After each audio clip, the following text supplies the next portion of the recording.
Hello, everybody. Good evening. Welcome to our live protein workshop with Doctors Michael and Mary Dan Eades. I am going to give things just a minute or two so people can find us and see the live broadcast pop up before we get started.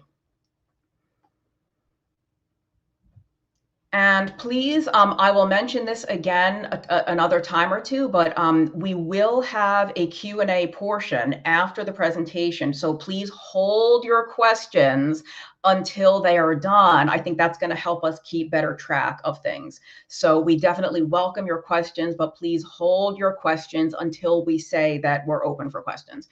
But comments are welcome, feedback is welcome, but please hold your questions if you can. So this is a workshop all about protein and the signs that you need more protein.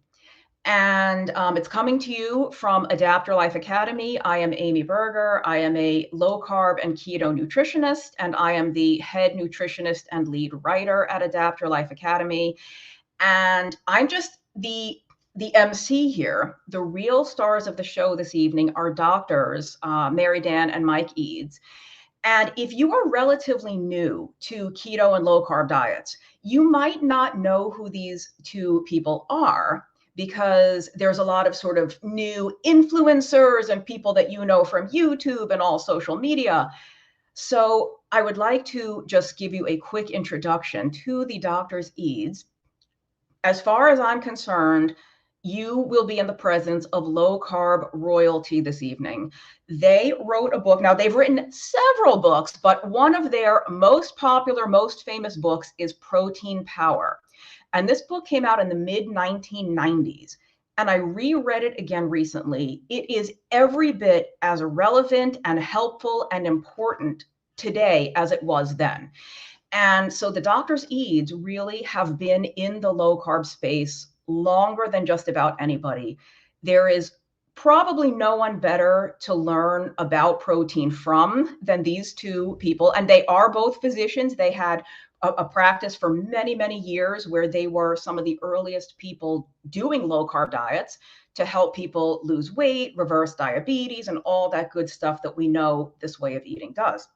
And those of you who happen to be fans of Dr. Westman was not born knowing about low carb and keto diets. He didn't learn about them in medical school. So the Doctors Eades were some of his teachers when he was brand new to this. So all of that to say that you may not have heard of them if you're new to this way of eating, but these are real, true experts, and you are just in for a real treat. And we are so lucky to have them. And like I said, hold your questions until the end if possible. And stick around until the end, because if you are interested in learning more about protein, we have a really cool special offer for you. So stay tuned, and I'm going to bring on the stars right now. Hello, doctors Mike and Mary Dan Eades. Hey, Hello. Amy. How are you? I'm well. And where are you calling? Where are you presenting from tonight? You're on the West Coast, right?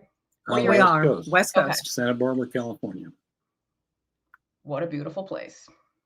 All right, I'm going to leave you to it. I will come back on for the Q&A portion, but you guys take it away. And everybody, like I said, your questions are welcome, but hold them to the end if you can.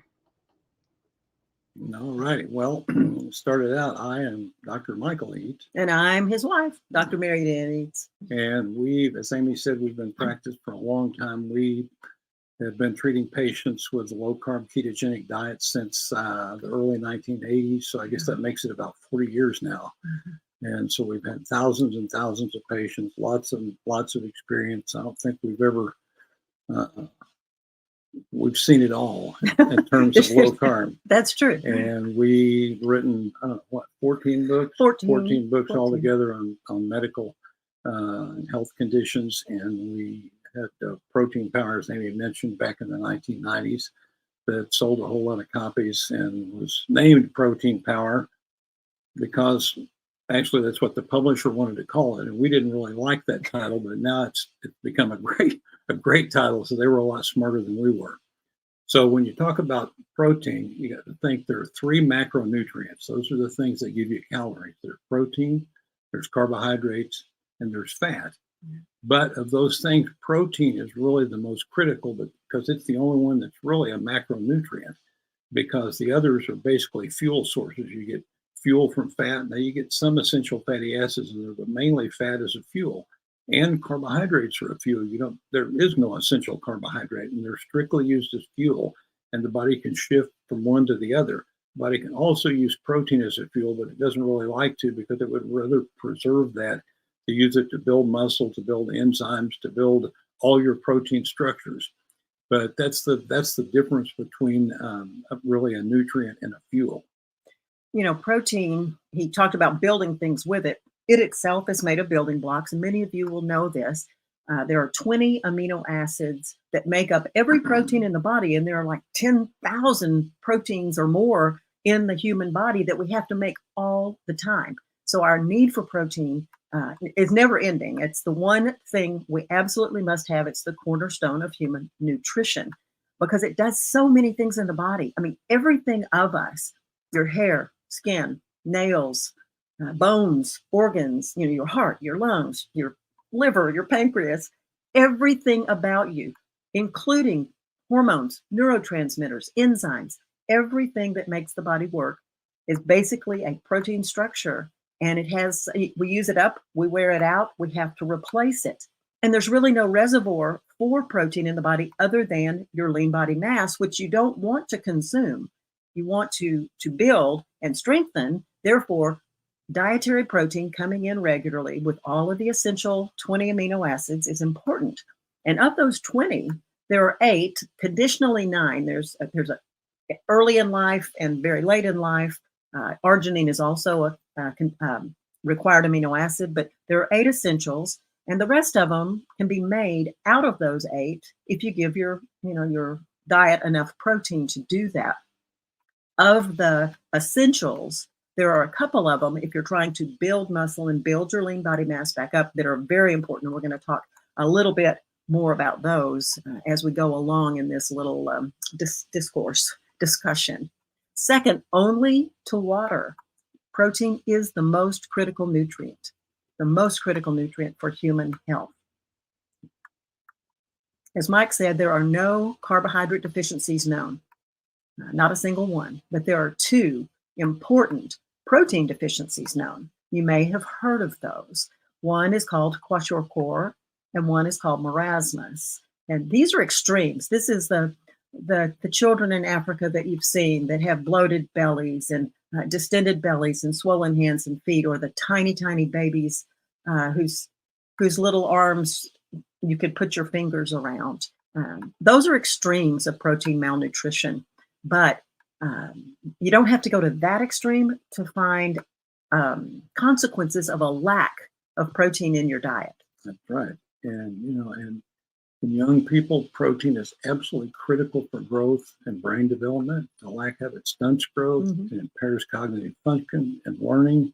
And that's why a lot of these countries that have a lot of malnutrition have a lot of cognitive impairment. People really need the protein. They need iron too. They really need protein. Well, the two come together a lot, usually, yeah, because in red meat, animal foods.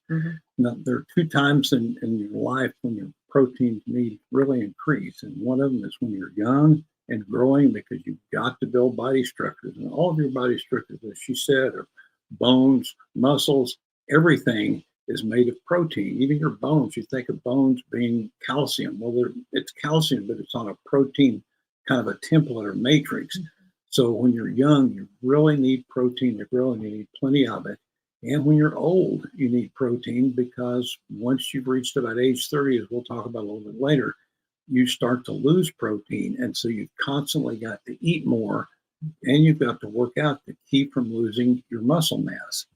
And about half of the elderly, about half, don't get enough protein. And about 7% of children worldwide are thought to be deficient in protein, which is incredible. The signs of protein deficiency are kind of what we were going to talk about today, because everybody, you probably think you get enough protein. I eat plenty of protein, but you might not. And especially if you're over 30. Again, we're going to talk about that. The young and the growing who have to build a complete body from the ground up and grow it quickly. Those guys are under the influence of hormones. The hormones are driving their growth. And if you give them enough protein of almost any kind, they're going to gobble that up and they're going to turn it into a lean body. But once you pass, about 25 to 30, that hormonal drive goes away. And what's driving muscle building at that point is dietary protein. You've got to have enough to trigger dietary protein to build new muscle, new lean body, which you need. But we're going to talk about the signs of lack. And I guess among them, the first thing that anybody would think of course, is muscle loss or muscle weakness. If you don't get enough protein in the diet, your muscles can't repair the wear and tear of living. Even if you're not, working them very hard. If you've ever been in the hospital, maybe, and I've certainly seen this, I even had that happen to me.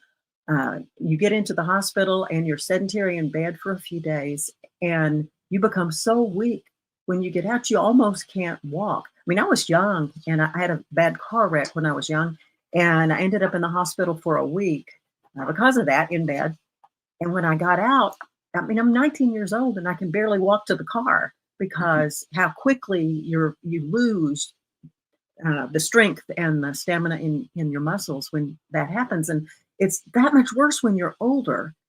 And, you have a relative maybe who has a hip fracture and gets in bed for a long period of time. And now they really do try to mobilize them because it's so important not to let your muscles sit.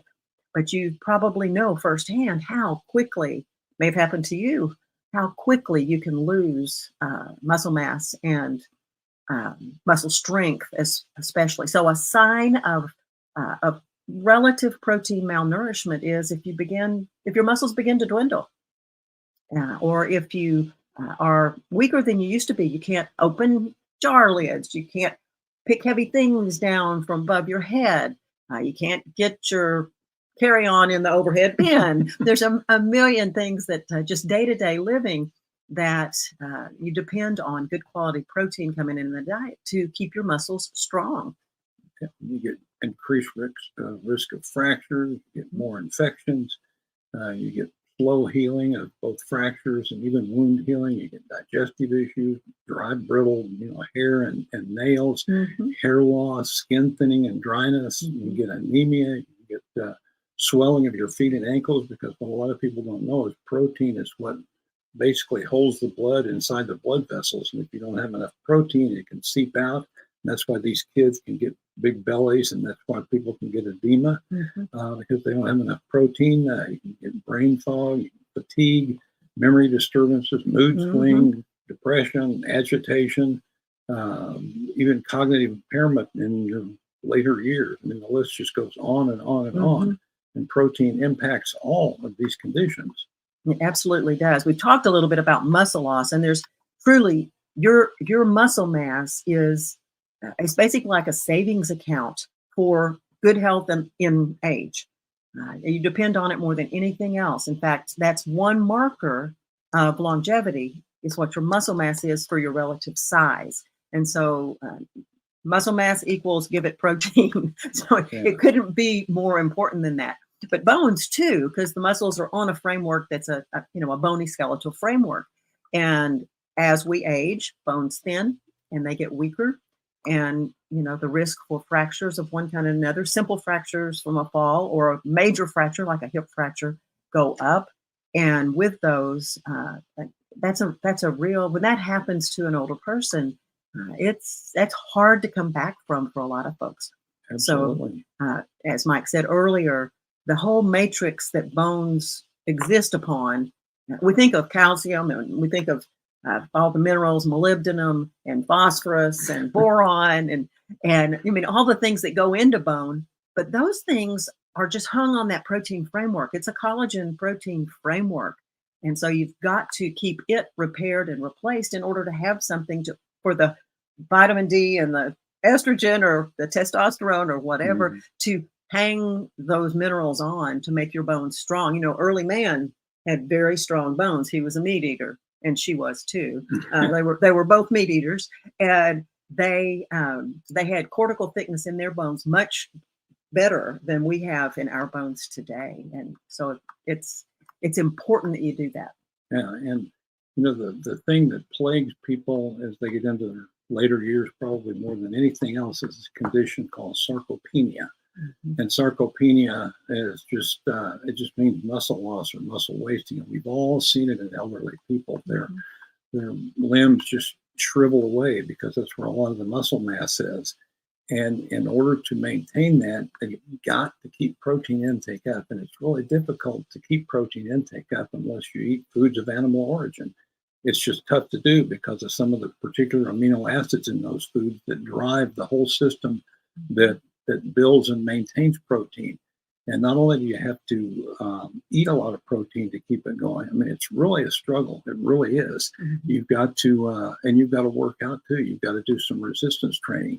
And it's just a constant battle when you reach later in life to maintain your lean body mass. And as she says, it's so important, and it's like money in the bank for you metabolically, because it's a reservoir for, believe it or not, blood sugar. Mm-hmm. And it's a reservoir for all your amino acids to make all your enzymes and everything that requires protein.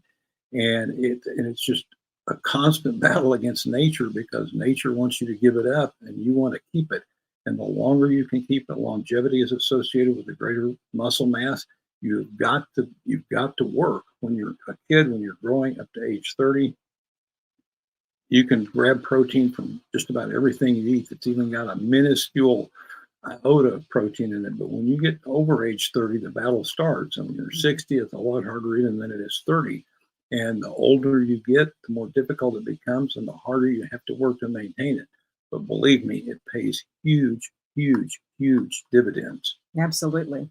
And, people think about, well, I probably get enough during the day, but there's a protein threshold that you've got to hit in a single dose to really, as an adult, to give the signal it's okay for me to synthesize some muscle, to build some muscle. And that comes from the branched chain amino acid leucine primarily.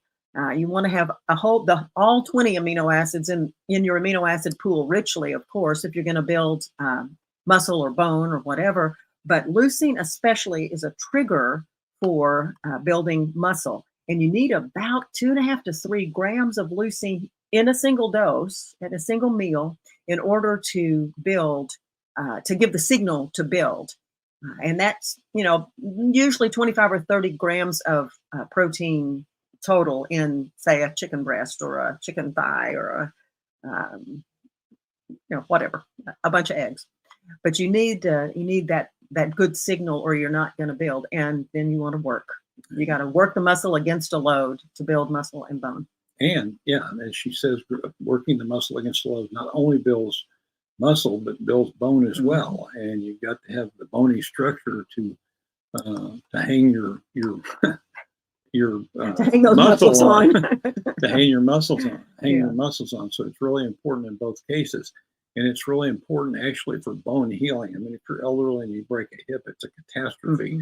And if you have plenty of protein intake, A, you probably won't break your hip, but B, if you do, it'll heal a lot faster than if you're limited on protein. And the bad part about it is you break your hip, a lot of times you go to the hospital. If you go to the hospital, you're going to get a wretched diet, and it's not going to have enough protein. It's not going to have the right kind. It's going to have plenty of carbs. Yeah, it's going to have plenty of carbs, but carbs don't do anything to build muscle. So it's you want to make sure that you got plenty of protein coming in so that you don't break your hip. But if you do, that you'll survive it and rebuild it quickly. To a degree, the same thing's true for any injury or surgery of any kind. And it doesn't have to be a hip fracture.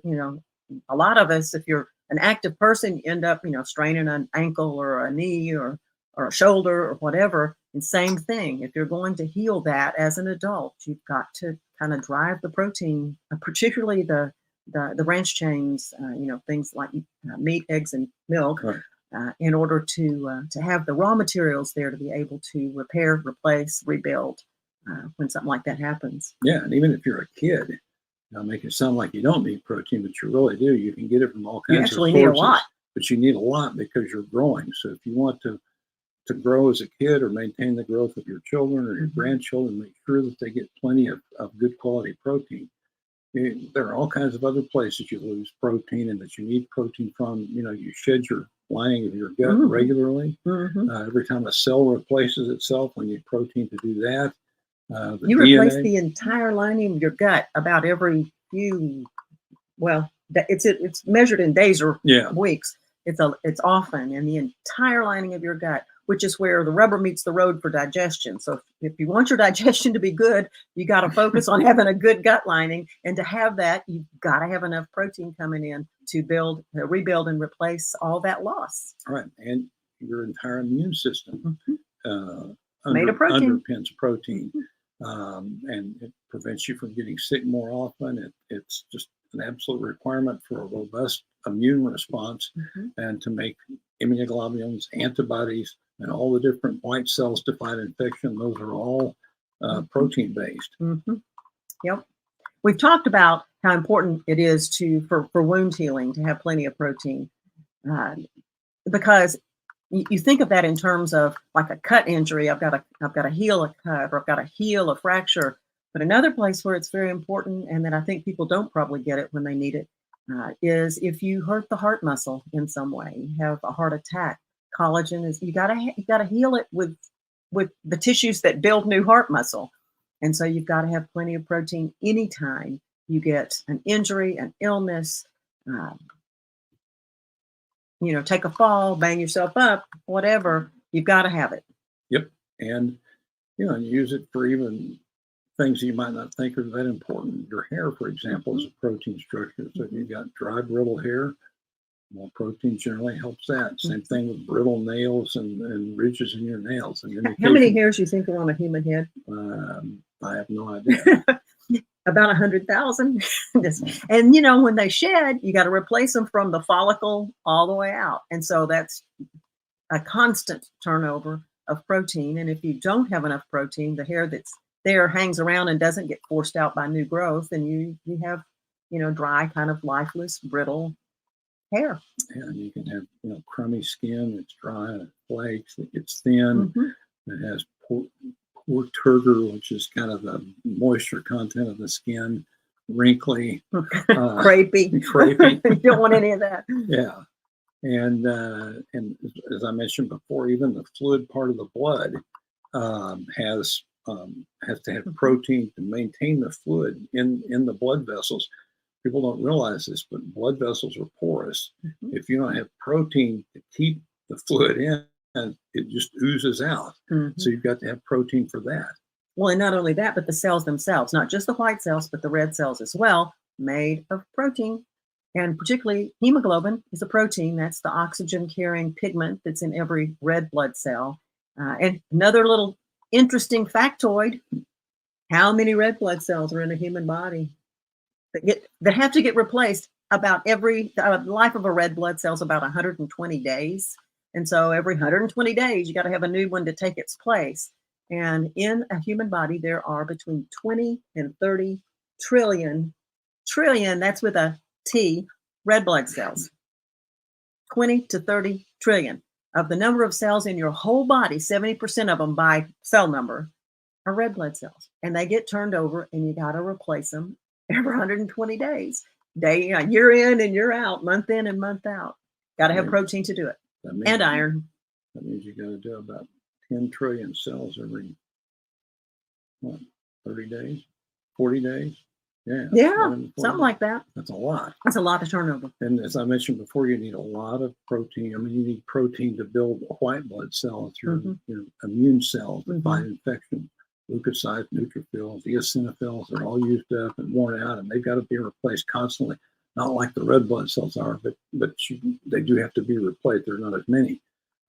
And you'll have too few if you have a protein deficiency, like we talked about before too. This edema, swelling in the feet, swelling of the ankles. The poor little kids that she was talking about that get these big bloated bellies, that's because they don't have enough protein to hold the blood in, and it seeps out into their abdominal cavity. And that's why they have these big bellies, even though they're starving to death. They've got little bitty limbs, little bitty arms and legs, and great big bellies, because they can't hold the protein. I mean, they can't hold the fluid in the blood, and it seeps out into their abdominal area. So it's and there's a quick cure for that.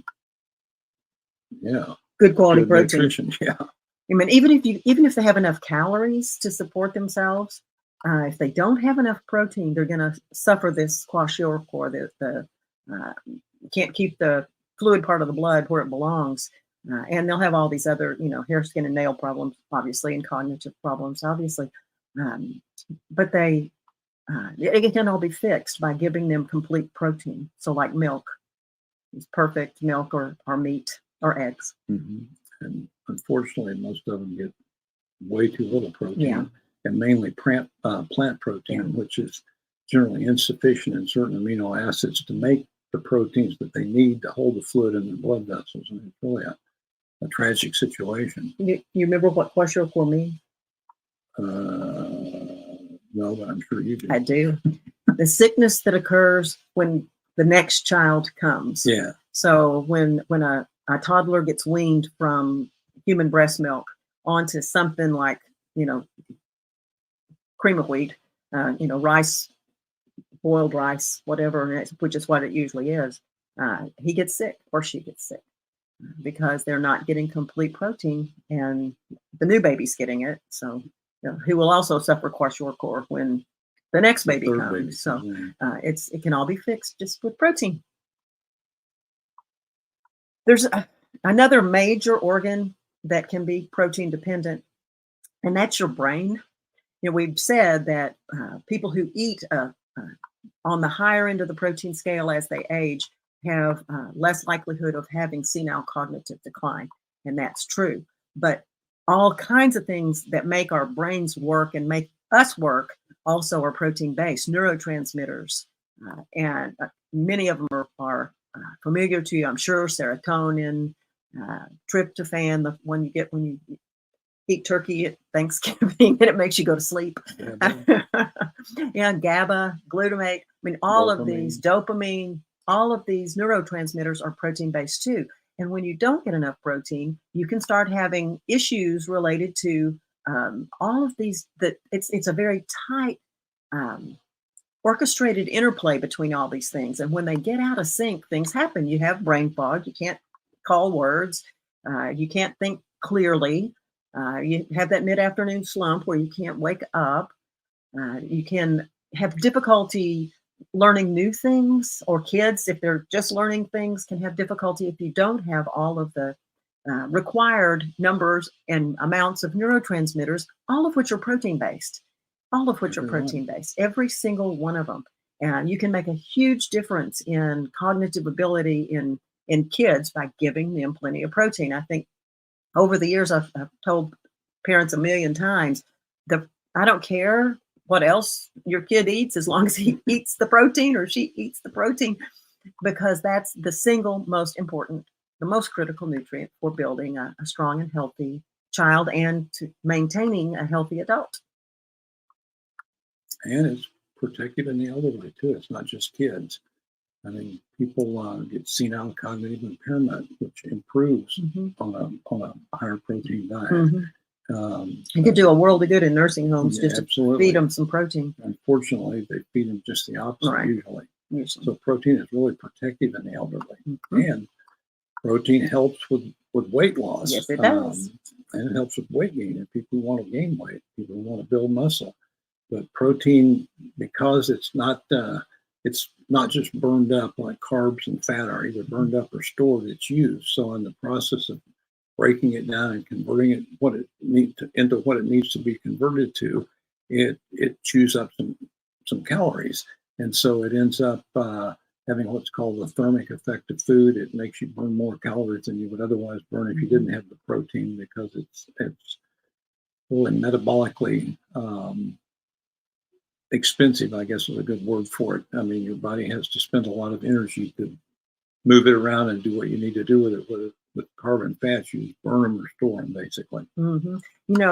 There's a theory, and it is a theory. It's not been proven in humans, but it has been shown in animal studies that creatures, I'll call it, since we're talking animals, will eat till they make their protein requirements. So if you feed them a very low protein diet, then they end up eating a lot more of that low protein diet, seeking to get the requisite amount of protein that their little furry bodies know they need. The same thing is true to a degree in humans, although the research is not nearly as strong, I don't think, as it is in animals. And if you try to subsist on a low protein diet, or a diet of not good quality protein, then you end up eating a lot more of it. And that can lead to weight gain of the type you don't want, or a stall in weight loss, which can be disconcerting and unwelcome when you're trying to lose weight. So many, many, many times throughout the years with patients, I've had to tell them, I need you to, if you want to lose weight, I need you to eat more. And I specifically need you to eat more protein. It needs to be the first thing you think about. And when you're building a meal, get your protein in, and then surround it with some other things that are within your carb limit, or with, what that fit your taste palette or make your life better in some way. As long as they don't make your metabolism worse in some way. But protein is the cornerstone. And when they'll eat more protein, what they find out when they've been in a slump of weight loss is that the weight loss picks up. And it picks up for a couple of reasons. Protein is satiating to the appetite. Mm-hmm. And when you eat it, just like in those animal studies, it's like your body knows, oh, I've actually been fed. And that's really true when it comes to muscle synthesis. When you get over that threshold, your body knows. It triggers, oh, I can build muscle. I've got enough incoming nutrient that I can actually do something with it. And so that's, a strong signal. So when they do this and they start eating more protein, they end up losing weight better. They get back on their weight loss. They actually probably eat fewer calories because protein is so satiating that you're happy, you're content, your appetite is satisfied with fewer calories. So what you want to do is make the calories you eat count. Make them count for something. It needs to be nutrient dense, which animal sources of protein certainly are nutrient dense, and give you everything that you need to build and maintain, a lean body that's strong and healthy and metabolically fit, and that will take you into your older age happy to be there, not wishing you weren't. So I think being able to do the things that you want to do as you get older, or even if getting older means over 30, which it does, I'm sorry to say, it's all about the protein. It all comes down to the protein. All comes down to the protein. And, right now, these weight loss shots are all the rage. Oh, yeah. Everybody's talking about those. They cost you about $1,000 a month, and people are having pretty significant weight losses on those. But I did an analysis on a paper in the New England Journal about one of the main ones. And when you get down into the weeds of it, into the supplementary material that don't even show up in the main paper, it's even hard to find there. And I had to do a lot of calculations to come up with this. But people lose almost half of the weight they lose is their lean body mass, because these shots just make them not particularly hungry. And when they're not hungry, they don't eat. And when they do eat, they probably eat foods that they shouldn't eat. There are a lot of articles about this in the lay press right now, that a lot of food companies and even a national donut chain are getting concerned because they think their revenues are falling because people are getting these shots and they're not going out and eating all this junk food and fast food, which ought to tell you that's what they were eating before. A message right there. That's why they got overweight in the first place.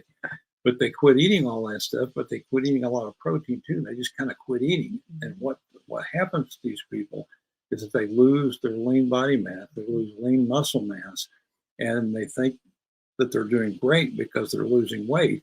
But ultimately, and studies have also shown this, that when people go off of these shots, they regain the weight. Mm-hmm. And the problem is, when they regain this weight, they're not going to regain the muscle mass along with it. They're going to regain mainly fat. And when they regain the fat, they're going to be in a situation where they've got even less lean body mass than they had before they started on the shots before. And whatever they do after that, it's going to make it that much more difficult, because they're not going to have the underlying muscle mass, the engine, sort of the metabolic engine. Mm-hmm. And so it's going to be a real struggle. So a million people ask me about these, these shots. Would I do it? Would I not? I would absolutely not, because it's so easy to do, really, with diet, and a whole lot less expensive. Think about how much really good food you can buy for $1,000 a month. I don't know. And, Things are up right now. well, I know, $1,000 a month. That's a lot of lot of food. ribeye steak. That is. That's probably more than a ribeye a day. But That's Sean Baker. yeah. But anyway, it's just I'm really concerned about that societally, because I think a lot of people are in for some big time disappointment when all this kind of unravels. And anyway, so that's just my kind of caveat about those things, and also my caveat about just going on a really low calorie diet, because when you go on low calorie diets, you generally go on a low protein diet, and you can lose weight really by replacing carbs or fat with protein. I can't tell you how many papers there are out there that looked at that. That's well established. If you replace either carbs or fat with protein, you're going to lose weight. But if you really want to do it, you replace carbs with protein, and you'll lose a lot more, because fat doesn't have the metabolic consequences that carbs do. So that, and it too is very satiating.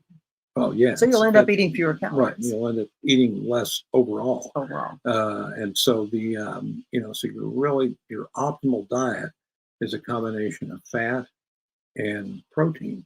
Good quality protein. Good quality protein, which comes nicely packaged in foods of animal origin. In nature.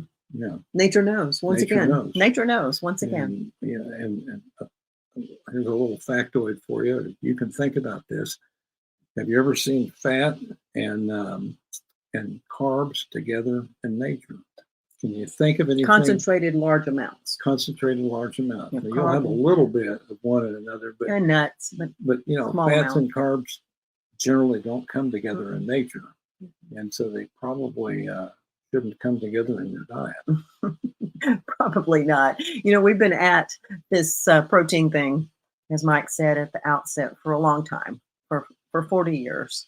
And we've seen kind of the travails and the successes of a lot of people who were struggling with their weight and struggling to help corral a metabolism that was out of sync. And what we've learned through all those years is that the most important thing you can do is feed yourself properly. Just figure out what it is that your body needs and give it to it. I think of one patient, I remember, and you do too, who he had a great journey. He had a journey that began as a runner. Oh. Stan, yeah. He began as a runner, and he ran. I mean, he was a guy who would commit 100% to anything he did. And so he committed 100% to running, and he was running like 100 miles or more a week. And he kind of beat himself up running, and had a typical runner's body, very, very lean, skinny almost, legs pretty muscled, but the rest of him, not so. And he made himself sick running too much. And so then he decided to commit himself fully to eating. And he ate himself up to a really tremendously large weight. The picture we saw of him on the cruise ship, he almost couldn't get his arms to the table because his stomach was so big. And so he was an all or none kind of guy. He ended up coming to us, and how old was Stan? 57. 57 years old. And that's not a time that generally people think, oh, I can remake myself into, this great physique, but you just want to kind of get healthier. Well, not Stan. Stan made himself into a great physique.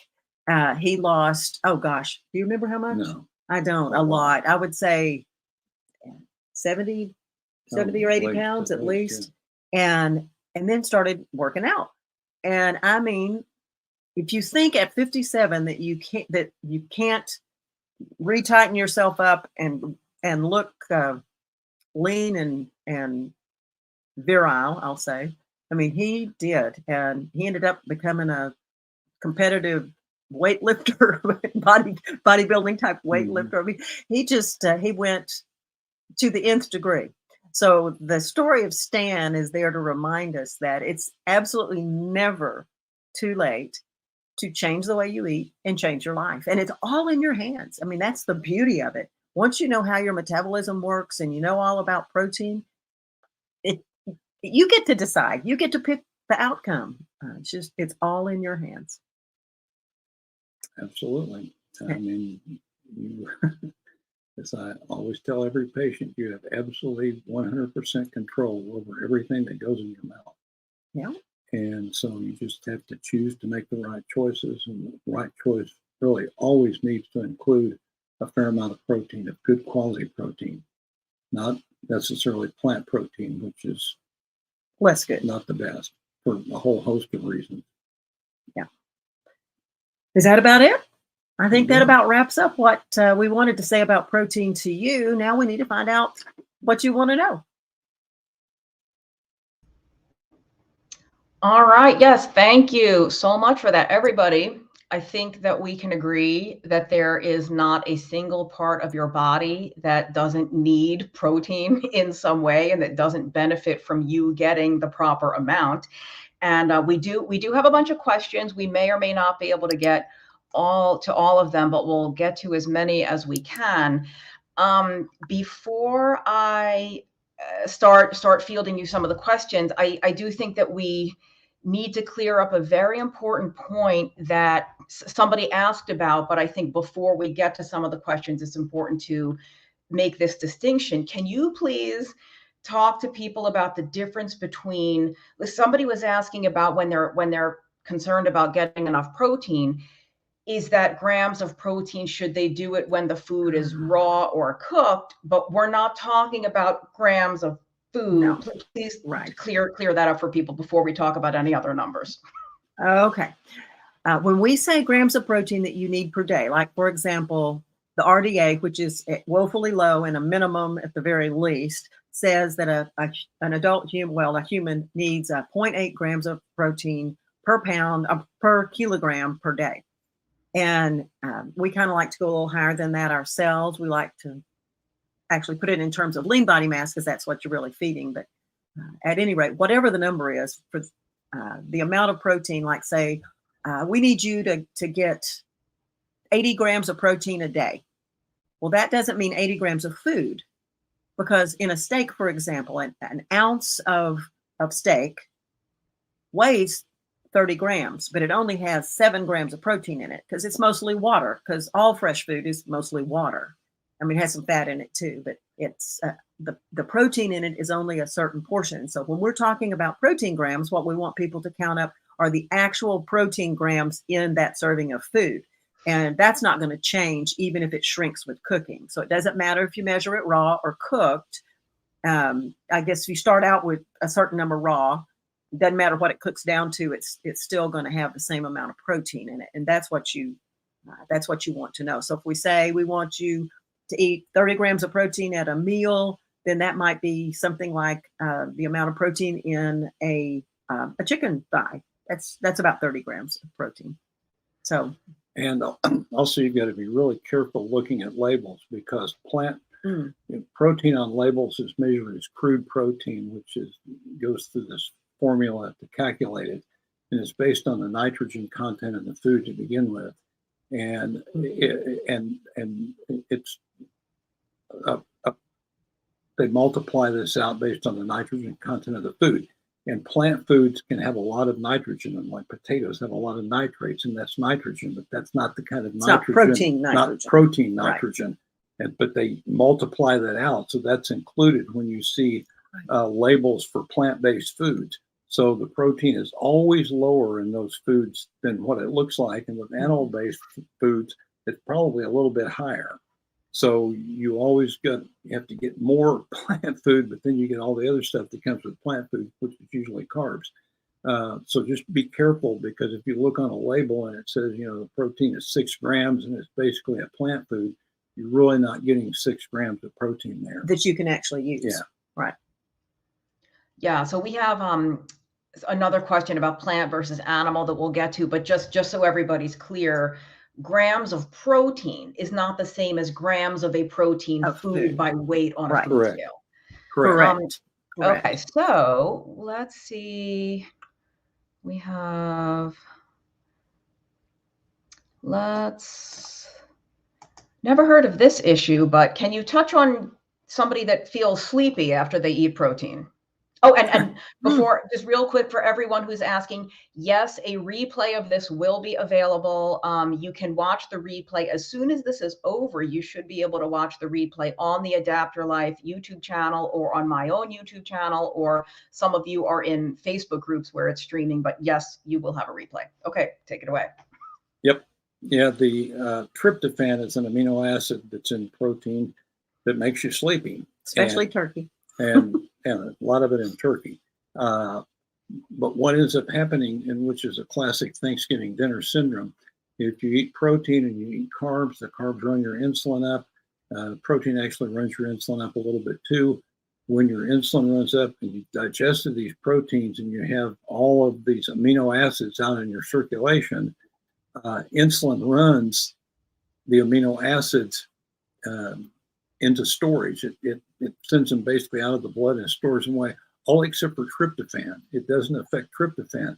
So suddenly your relative amount of tryptophan is higher than any of the other amino acids. And then tryptophan gets to the brain and it turns into serotonin. Right. And makes you night-night. It makes you sleepy. And so that's why it does it. If you eat the protein by itself without the carb, it generally doesn't happen. But if you eat it with carb, like Thanksgiving dinner, that's why you get sleepy after. But I think there are some instances, at least I've heard patients mention it, where they do, if they eat a big protein meal, Yeah. they do just, not even just if it's Thanksgiving with a bunch of carbs, but just a protein, a big slug of protein. And I don't know exactly why that happens. Well, protein raises your insulin a little bit, not like carbs do, but a little bit. A little bit. And it could be that, or it could be just all that work that's going into to digesting it. It just kind of wears you out. No, I don't know. I really don't know why it does that with just meat, other than just the relative abundance of tryptophan that can occur. Okay, so moving on, let's go to a very popular kind of question. How do you feel about animal protein versus plant source protein? You kind of touched on it, but I know there's more to it. Go animal. Yeah, plant protein is generally deficient in oftentimes lysine. Or methionine. And methionine, and some of the branched chain amino acids. And so you have to get a whole lot of plant protein. And you've got to combine them. You're right. To overcome the deficiencies of one or another. You put them together, beans and rice. You have to put them together and mix and match to be sure you've got all of the essential amino acids when you're using a plant protein.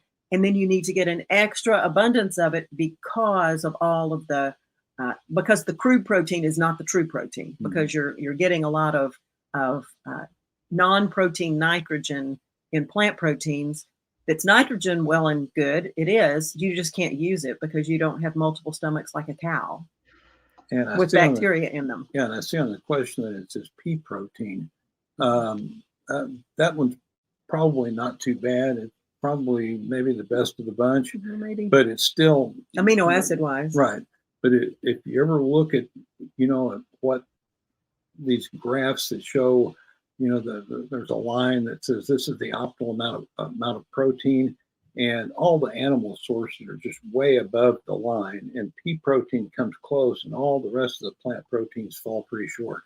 But one of the issues that I've read about, and I'm sure some of you guys may know more about it than I do, is that there's so little protein actually in most plants, including peas, that in order to make a pea protein supplement, you've got to really concentrate a lot of peas to get there. And with that concentrates anything else that might be in the pea. So if it's not, a fully organic, chemical-free, whatever source of peas, you're going to concentrate all that stuff too to get to a pea protein that, a scoop of it is equivalent to like whey protein. So that's the other kind of dark side of it, or the downside, that you got to at least look out for the possibility, the sourcing of plant proteins, to be sure that you're not going to be concentrating a bunch of things that you don't want. Yes. All right. Oh, so lots of good questions. It's hard to choose. This is maybe about shakes, and is whey protein a complete protein? Yes, it is. It is. It's a high quality, complete protein, and has a good, healthy amount of leucine in it. So that's why it's a helpful thing if you really are trying to build bone and muscle and you want to give that muscle building signal. Why whey protein is kind of the go-to for a lot of folks trying to build muscle, because it's very efficient at that. Do you have any concerns about people getting protein from a shake, a liquid, as opposed to eating a solid piece of food? Solid piece of food is always a better choice. It's just not always feasible. It's not always convenient. I'd rather have them have a shake than the wrong food. Right. And sometimes it's hard, especially small women, I found, have a hard time getting in a lot of protein. If you are, I hate to use his name again, if you are Sean Baker, if you guys know who he is, and you eat the 16-ounce ribeye twice for dinner, but a little lady in her 60s who needs a lot of protein, but she just has a hard time getting it in, I would rather see her have a good quality shake and get all of the complete amino acids in and give a little build signal than, she says, oh, I just can't eat more than one egg. That kind of thing. So there's no doubt food's better if you will eat the food, and meat is fabulous if you can eat the meat. And there's, one issue with whey is that about 20% of people, especially females, tend to, their weight loss gets a little bit inhibited when they eat whey. And I don't know why that is, but probably because the branched chain amino acids stimulate growth, and there are a lot of those in whey. And so if you're trying to lose weight and you're eating whey to keep your protein intake up and it's just not working, you might want to switch to a meat or a collagen-based protein, even though it doesn't have the complete amino acid profile like whey does, and supplement that with some extra meat and see if that kicks your weight loss into gear. And I don't know exactly what causes that. We haven't figured that out yet. But 80% of people do fine, but about 1 in 5 have a little bit of an issue with it. That's interesting. I did not know that. And I've never had enough problem getting, I've never had a problem getting protein. Enough protein. I used to do shakes a while back, and I forgot to mention I am wearing leopard print in honor of animal protein this evening. There you go. Leopards eat a lot of protein. Sorry? I said leopards eat a lot of protein. They do, but I think shakes. I also prefer for clients to eat actual food, but shakes can be helpful for convenience, and like you said, especially for elderly people too, that are not maybe going to stand there and grill a steak or bake a chicken. They could, but it might be easier for them to just drink a shake, and better that they get the protein than not. So, right. Speaking of that, I love this question because we have, wait, I just scrolled past it. Where did it go? Sorry, I want to post it if I can on the screen. Well, I'll post it if I can find it. We have somebody who is 82 years old who is asking how much protein they need. And I just love that we have an octogenarian who's concerned about their protein intake.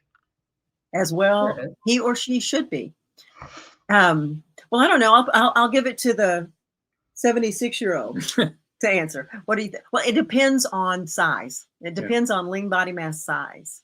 And that's why it's important to get a handle on that, on how many pounds of lean body mass, everything about you that's not fat, how much does that weigh? Because that's what you're going to feed.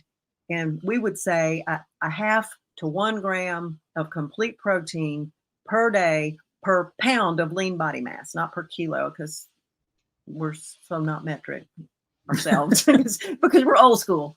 But a half to 1 gram. So if you want to say, if you're 82, you want to trend to the high end of that range. Absolutely, because it's going to really take work to encourage a lean body mass at 82 to build. And so say 1 gram of lean body mass, 1 gram of lean body mass, 1 gram of protein per pound of lean body mass per day. And so if you can get a handle on how many pounds of lean body mass you have, you're going to find out a good thing. So let's say you were a 170-pound person and you were not particularly overweight. You're a tall person. I don't know. I'm making these numbers up as I go. So maybe 110 of your pounds are lean body mass, then you'd want to eat 110 grams of complete protein a day. And that's, as we said before, not 110 grams of food. That's 110 grams of protein in food. So at 7 grams an ounce for meat, or 6 grams an ounce, an egg for eggs, or like that. And an absolute minimum of 60 grams a day. Absolute rock bottom minimum. Yeah. Yeah, we've had a couple of questions. Speaking of that, the minimums and maximums, a couple of questions about the danger, if there is any, of eating too much protein in general, and then also specifically in one sitting. Can you talk about those two issues? Is it, what is too much protein? Should people be worried? I always say short answer, no. Yeah, no. I always say that bodybuilders, people are always worried. There's this myth out there that protein damages the kidneys, and it really doesn't. If you've got normal kidneys, you can tolerate protein. There's even some suggestion in the literature, and not even suggestion, some papers saying that even people who have damaged kidneys have got to have an adequate amount of protein, because you got to have the protein, and that sugar is much more damaging to your kidney than protein is. But all that aside, bodybuilders eat enormous amounts of protein, 250, 300, 350 grams a day, maybe even more sometimes, to try to build this massive muscle that they have. And like I always say, you never see lines of bodybuilders outside dialysis centers. It doesn't seem to hurt their kidneys, and they're kind of a test case. I mean, they're way out on the edge. But there's actually hard research that shows it too. Right. And if protein really did damage you, there'd be a lot of bodybuilders in trouble, and you just don't see it or read about it. It's true. I picked up this little prop at a keto event last year. What does it say? Shout out to keto please. Yes, preach. Okay. It says preach. Oh, okay. Preach. I do amen. think we all three of us probably agree that far more harm can come from eating too little protein than too much, if too much is even a thing. No one's going to accidentally eat too much protein. You have to force that, really. Right. Yes. No, it's much easier to eat too little. Yeah. Speaking of too little or too much, how do you feel about the carnivore diet? Lovely. I like it. Yeah. I mean, I think it's great. It's in fact, if I ever have to if I ever pork up because I've been bad, that's the best way to unpork for me. Yeah, the quickest is a carnivore diet. Yeah, it's the only downside to it, really, as far as I'm concerned, is it gets a little bit boring, and but in terms of health wise, I don't see a problem with it. No, I think it's the diet we cut our evolutionary teeth on. I mean, what you're eating is basically essentially what you are. I mean, you talk about eating close to the bone. That's it. Yeah. All right, maybe just a couple more, and then we'll close out. I don't want to keep you or our viewers too long. Somebody's asking about specific ratios. This one, they saw a recommendation, and they meant protein. So to try to get about 70% fat and 70% fat and 30% protein, meaning for anyone watching, 70% of your daily calories from fat and 30% from protein. And they're asking how would one get that? Or where do these ratios even come from, and do they matter? I've never liked ratios personally. Yeah, nor have I. But in that instance, the carnivore diet that you speak of is a pretty easy way to get a ratio like that. An 80-20. Well, 80-20 is what Wilhelmer Stephenson and Karsten Anderson tried to achieve when they were doing the Bellevue study in the 20s, at the all meat study. They were trying to get 80-20. And, so a little off of that would be 70-30. And eating a carnivore diet would get you to 70-30 very quickly, very easily, thoughtlessly. Yeah. Let's see if there's any other key questions.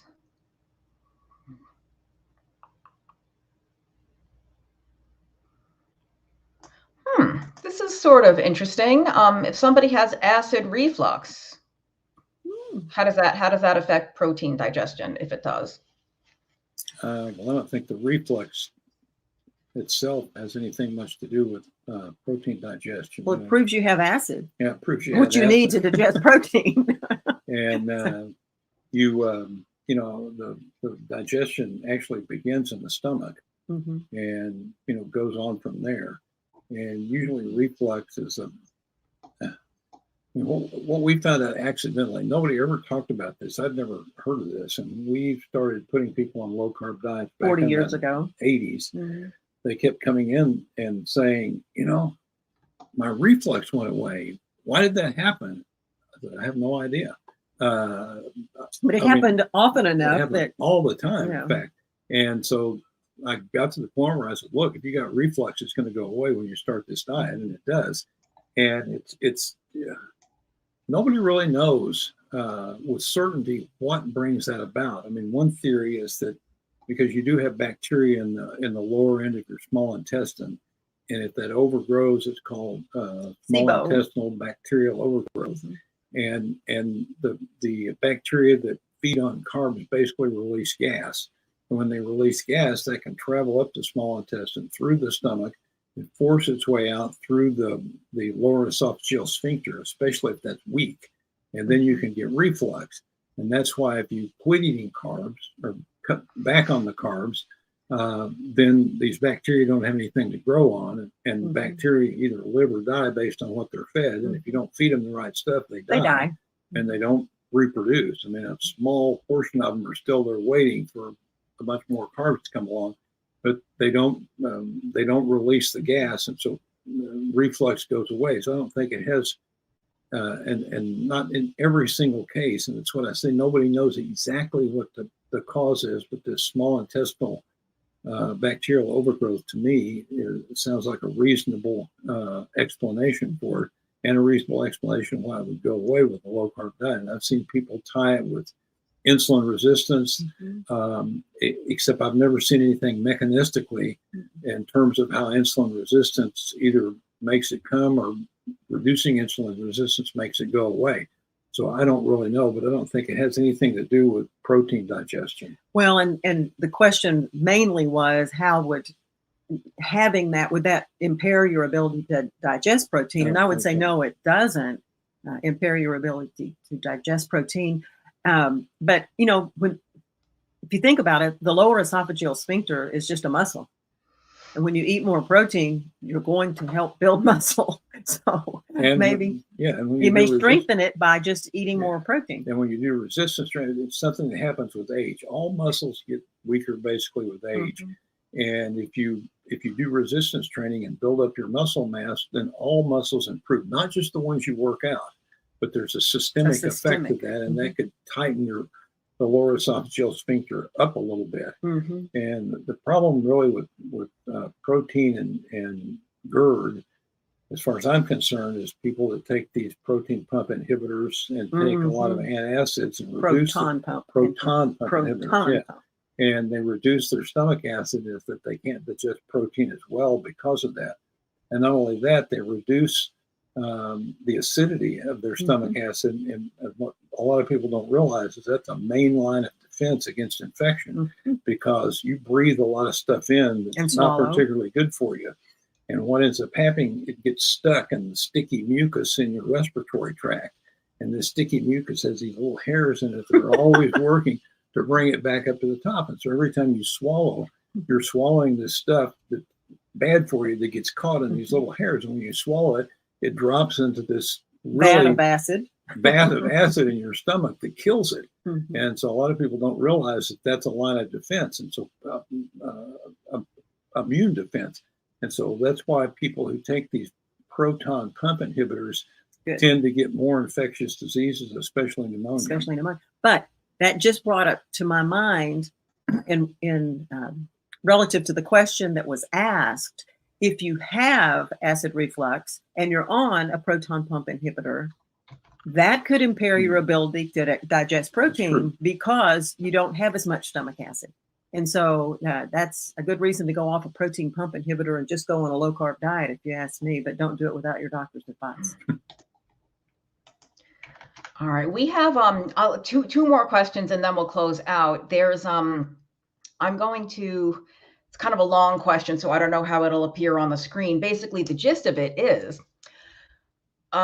there's a health coach who is asking basically how you convince women to stop being afraid of protein and fat. And I want to let people know that we have a guide that Dr. Mike and Dr. Mary Dan Eades wrote, dispelling 8 myths about protein. And in there, we have something about this issue. So I'm going to post a link here. It may not, this broadcast is streaming live into multiple different Facebook groups and YouTube channels. So if you don't see this link, because it may not post in all the groups. If you don't see it, go to adaptyourlifeacademy.com and you'll see the protein myth guide. So you can download that. But yeah, please tell us, because this, as a nutritionist myself with clients, again, I don't have this problem. I can eat plenty of protein and fat, but maybe because I read your book. But how do we get women particularly over this fear of eating a sizable amount of especially animal protein and the fat? You were assigned female at birth, so I was. Gosh, okay.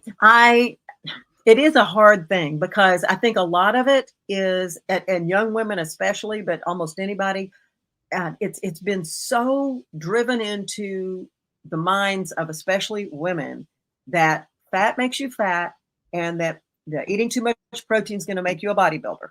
And it's just in their heads. And it's almost, you need to just scrub it out. Probably what I would do is I would say, give me a week. Give me a week where this is what you eat. And, let them increase the protein in little amounts slowly over that week until they get to a reasonable amount of protein that they really ought to be eating. And then say, give me one more week and let's see what happens once they've gotten to that level. And then what's going to happen is that they're not going to gain weight if they're eating a well-formulated low-carb diet and they slowly increase their protein up to a reasonable amount. They're going to find out that they can tolerate it and that they don't gain weight with it. And the proof is, in the pudding or the ribeye. They'll get the message, but they have to almost be brought to it a little slowly so that it doesn't frighten them to death. And, I can tuck into that 16-ounce ribeye. I can do that. And, a lot of young women, for whatever reason, are prone to become vegetarians. And I don't know. Yeah. I think it's I don't know what it is, but because they love animals, and I do too, but they were meant for me to eat. And so I think that's kind of in there somehow. And so they don't really want to eat the flesh of animals. And I encourage those people to read Eric Keith's book, The Vegetarian Myth, which is fabulous. Definitely. Yeah, let me put a note about that. Vegetarian, and I'm typing quickly, so if there's a typo there, sorry. Yeah, I think it's interesting with women, as the person who asked the question is a health coach. So you have to assume if someone is seeking out her help, they're not happy with their current state of health. So you sort of have to say, well, what you're doing now isn't working. Why don't we just do a little experiment? Why don't we increase the protein and see what happens? Like you said, give it a week, give it 2 weeks. If you were happy with things now, you wouldn't be seeking advice. And then, of course, the other thing, like you said, young women, but older women too, there's such a, I think, unrecognized epidemic of anemia, iron deficiency among women, and women are constantly complaining, my nails are weak, my hair is weak. Well, see what happens if you eat a bunch more protein. And don't ask me to define a bunch. More than you're eating now. Yeah, more than you're getting now. I remember we have a good friend who's a vegetarian cookbook author, famous vegetarian cookbook author. And after we wrote Protein Power, we ended up at her house for dinner in Santa Fe one night. And she had kind of started, based on our book, at least eating more protein than she had been. She was truly a vegetarian. She might have been a vegan at that time. I don't know. But the interesting comment she made was, I forgot how much energy you have when you eat protein. And so maybe just a difference in how they feel is enough to sort of talk them off the ledge and get them eating properly again. Yeah. Agree. Okay, I think we'll call it a night, but everybody, thank you so much for watching. And if you want to learn more about all things protein, some of the questions that we didn't have time to get to are answered. I said we had a special announcement for you. Adapt Your Life Academy has a course all about protein from the Doctor's Eades. They are your teachers in the course. And so many of you had questions. How much protein should I eat? This is my age, this is my size. And people asking about different, animal versus vegetable and all these different things. All of those questions, all of that confusion, all of this, does protein spike my insulin? How does protein affect my blood sugar? All of that is answered in the course. So check out the course. The Doctor's Eades put so much work and effort into this. And it's called The Power of Protein. And if you go to adaptyourlifeacademy.com and click on the menu, you will see that. And it is open now. It is open for enrollment actually starting today. And it's only open through November 6th.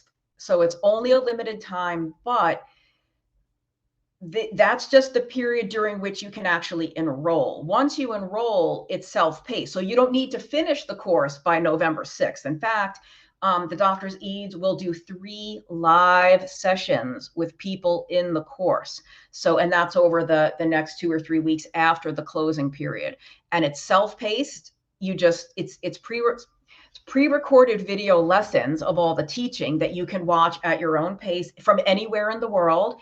And then there are these 3 additional live sessions for Q&A just like this, except you don't have to hear me go on and on. You will be with the Doctor's Eades, who really are the experts in protein. So if you feel confused and overwhelmed by all the protein noise, because there is a lot of it out there, and if you're kind of ready to move beyond carbs and fat, then definitely check out that course. It is open now. Do you two want to say anything about the course other than that it's amazing and people should do it? Well, we won't say that. We had a really good time making the course, to tell you the truth. It was a chance to go back and really look at some of the older literature and get ourselves up to speed on all the newest literature. It was very much fun making it, and I hope that it ends up being worthwhile for those who want to take the time to do it. All right. And I will just reiterate, everybody, if you want to learn about protein specifically, but in general, good health, ancestral health, kind of specific to low carb diets, but even not, I think a lot of the protein stuff is relevant to anybody, but there's really nobody better to learn from than Mary Dan and Michael Eades. Truly, like I said at the beginning, low carb legends, at least in my world. So check out that course if you want to learn more. And if you have any questions, if you're not sure it's right for you, just send us an email. It's academy@adaptyourlife.com, or you can just contact us through the website. And yes, Tam, and anyone who's wondering, replays of this will be available. So if you just tuned in late, you can watch from the beginning. You should be able to watch it in the same location you're watching now, somebody's Facebook group or a YouTube channel. You will have basically instant access to this replay as soon as we're finished. So I think that will be it. I wish I had more protein stuff to hold up, but I don't. Yeah. Thank you so much for your time tonight. I know that everybody really learned a lot. There were some very good comments, even some people commenting that they read Protein Power back in the day, and they're glad to see you again, that you're still sort of, active in this community. Alive. All right. Well, thank you so much, and good night, everybody. Thanks for being here. Have a good rest of your evening. Good night.